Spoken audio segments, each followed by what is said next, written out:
If you're a seller, hearing the words multiple offers is like music to your ears.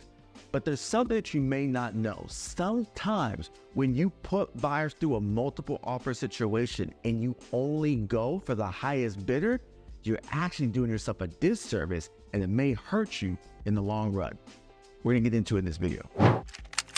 So guys, I'm with you. There's not much I love more than hearing the words multiple offers for a property we're selling. I mean, it's great having 2, 3, 4 offers. And during the time of 2021 and 2022, it was like 20, 30 offers. But here's a mistake I see realtors making time and time again, and sellers don't know any better to correct them or guide them differently. And here's what it is.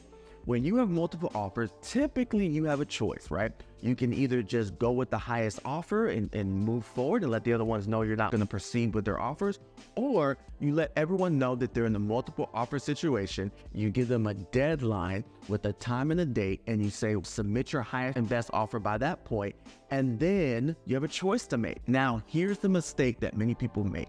Many people, and realtors especially, assume that just because someone gives you the highest offer, the highest price, that's the person, that's the offer that you should go with. And here's why it's a mistake. Anybody can say they want to pay something.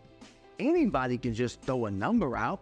Anybody can just say, I'll give you $10,000 over, $50,000 over. Anyone can just say stuff. But here's what's more important to the seller: having the deal actually close, having the deal go smoothly. And understand, just because you submit an offer for one price doesn't mean that it ends there. There's a lot of factors you have to take in consideration: the appraisals, the strength of the buyers. Here's what I mean by that. So let's say you find yourself in a multiple offer situation and you got 5 offers, okay? And you're looking at the top 2 or 3, okay? Now check this out.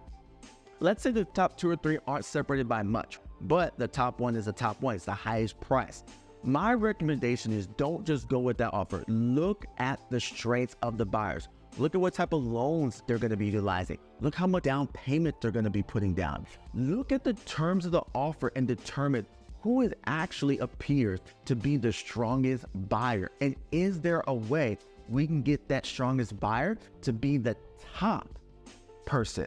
And so this might look like, if the strongest buyer is the second or the third highest offer, telling them, hey, you're not top dog, you're not first, but here's what you can do to be first and for us to go with their offer. Do you want to make those moves? And if they still say no, then no worries, you're still in the same position. But if they say yes, you not only got the higher number, but you also got the stronger buyer. And you say, Adam, what's the big deal? Here's the big deal. A lot of times when people go into multiple offer situations, the homes end up coming back on the market because they end up going with the buyer who said they would pay a certain amount, but they couldn't actually afford it. They couldn't actually get approved for it. They may also pick the highest offer where the buyer is so-called qualified for it, but the strength of the buyer wasn't that strong. So when they started doing their due diligence, they couldn't even get approved for the loan, or they couldn't even afford that down payment, or their interest rate went up, and now their debt to income ratio is out of whack, and now they can't afford the home. And so always look to see if you can get the strongest buyer for the highest price, and it'll bless you and bless your sellers. Thank you so much for watching this video. Don't forget to subscribe and hit the like button. Keep following us. We have more great content for you. Hope we'll engage with you soon. Appreciate you.